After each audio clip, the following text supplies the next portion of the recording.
So বন্ধুরা, কি বলবো, বেজে গেছে 10টা 2।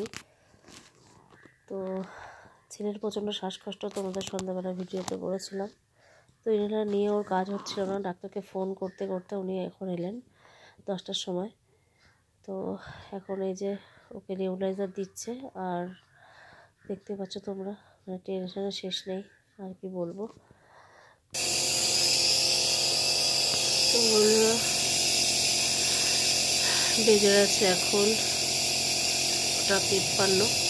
তো ও তো দেখলে ডাক্তার এসেছিল, তো এই যে এখন নেবুলাইজারটা নিচ্ছে। প্রচণ্ড শ্বাসকষ্ট বলে দিয়ে গেছে, অনেক রিপোর্ট করতে দিয়েছে, সিবিসি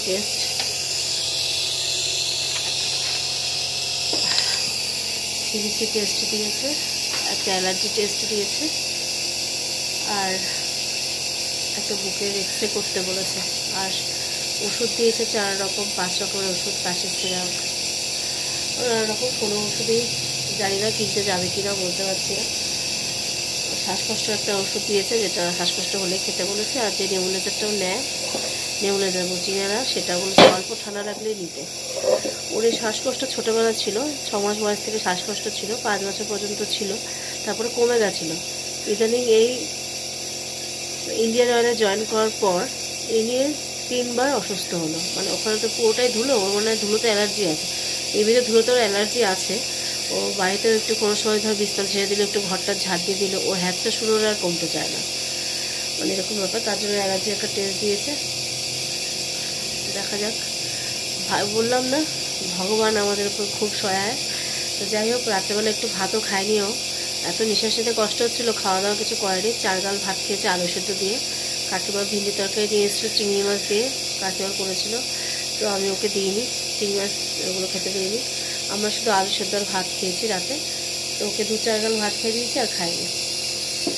তো এই হচ্ছে ব্যাপার, কখন ওষুধ আনতে যাবে কী যাবে জানি না।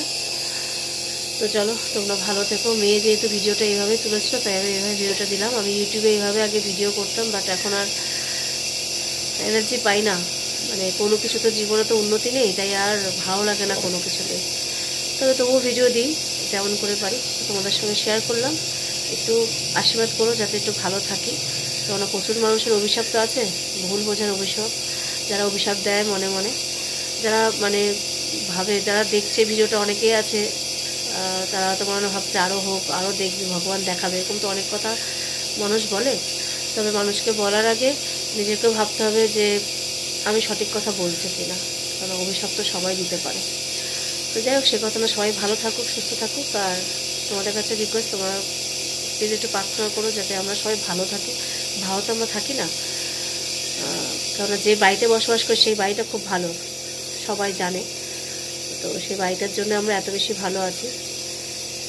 আর বেশি কিছু ডিটেলসে বলতে চাই না, ভোগান্তি আছে জীবনে, সেই ভোগটা ভুগে নিচ্ছি আর কি, সবাই মিলে বাড়ি।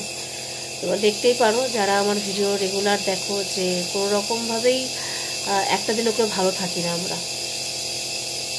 দেখ, সেটা নিয়ে ভাবছি না, চেষ্টা করে যাব, যতদিন বেঁচে আছি ততদিন লড়াই করে যাব আমরা সবাই মিলে বাড়ি, আমার হাজব্যান্ড বাদে। কারণ আমার হাজব্যান্ড সকালে যায়, রাতে আসে, তো ও ভালো মন্দ কিছু বোঝে না, ও ভালো আছে, ভালো থাকুক। আর আমরা কী আছি না আছি সেটা আমরা দেখতেই পাচ্ছি, তোমরা দেখতেই পাচ্ছ। ভালো থেকে সবাই, গুড নাইট, দেখা হচ্ছে আবার কালকে রাতে। আশীর্বাদ করে যাতে আমার মেয়ে ছেলে সুস্থ হয়ে যায়, তো এইটুকুই বলা। চলো টাটা, ভালো থেকো সবাই, গুড নাইট।